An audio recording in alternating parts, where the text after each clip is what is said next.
destroy you! Fighting on will endanger my life. Your Majesty, I must withdraw. Before we start the video, I want to give a quick shout out to my sponsor. My sponsor is none other than myself. That's right, I help sponsor this video today. If you want to help the channel out, consider becoming a member. I have some legendary badges, and along with that, I'll try to do a monthly giveaway for members. Alright, so with all of that out of the way, I'm going to go over a few ways to make your characters stronger. The first thing we're going to go over are stat boosters. You can obtain stat boosters in various ways, such as recruiting certain characters, defeating certain enemies, clearing map conditions, and by planting seeds. The three stats that you should focus on while planting seeds are Strength, Magic, and Dexterity. Focus on those three and avoid everything else. You don't need HP, you don't need defense, you don't need speed, you don't need luck. Strength, Magic, and Dexterity are what will make your character stronger. Make sure to do some research on what seeds give what boosters. And once again, speed is not important when you're becoming overpowered. The next way to increase your stats are pretty obvious. You want to equip the right character with the right class. Each class will come with their own stat buffs, skills, and abilities. After mastering certain classes, you may gain abilities that improve your stats, such as +5 to HP, +1 movement, +2 magic, +2 strength, and so on. Like I said, make sure your character has a class that complements them with the stat buffs, the skills, and the ability. Alright, so this next method is probably one of the most overlooked ways of obtaining stats. So these three characters on screen right now have extremely high charm. You can increase the charm stats of each character in the game by 2 every month by having tea with them. On a playthrough with 20 or more chapters, I would say you can get about 30 to 34 points of charm on any given character. The easiest way to obtain that point in charm is by having a perfect tea time. With that said, you can still get that point in charm by only getting 2 questions right, but that has a lot lower probability of happening.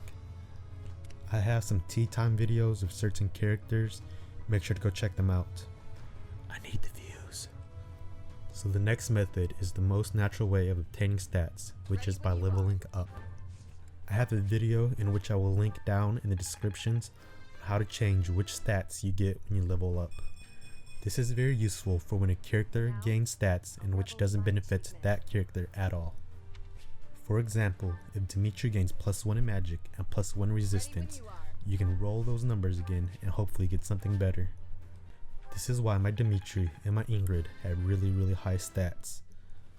This may be a little time consuming, but if you want to make your characters as strong as possible, this is one of the best methods. This can be done on hard, classic to a lesser degree because you don't keep any experience, but you can always still re-roll for more favorable stats. Another way of obtaining stats are by unlocking different classes. You can find stat bonuses behind different classes for each character. I'm not sure what stat bonuses are behind what classes for each character.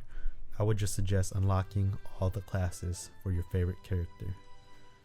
By unlocking all of the classes, you have more chances of finding hidden stats.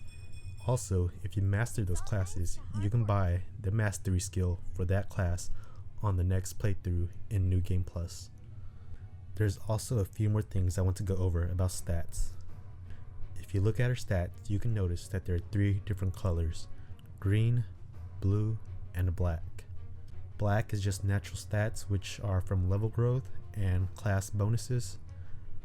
Blue means it's being influenced by something else, such as an ability, skill, or item. And green is the most important one of all.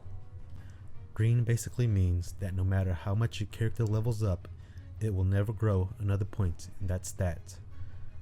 Green means that it's maxed out, but it can always still be influenced by stuff such as skills, abilities, classes, battalions, support, and more. With having said all of that, I hope you guys learned something new today. The main reason for this video was because I was hearing a bunch of weird stuff online with a bunch of wrong information. Certain people still think the max level cap is 50. People were saying that certain stats cap at 60 and 70 and can't go higher. Well, trust me, I have over 400 hours into the game.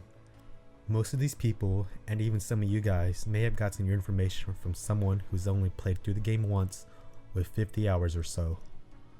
I've spent the last 80 hours on Fire Emblem just maximizing certain characters, so you can trust me when I say all of this.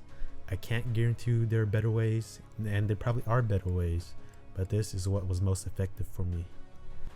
Anyways, that's all for now. Enjoy the rest of the video if you want to. I really hate talking on the microphone, so you will probably never hear me on the microphone again. Also, make sure to subscribe and consider becoming a channel member for these legendary badges.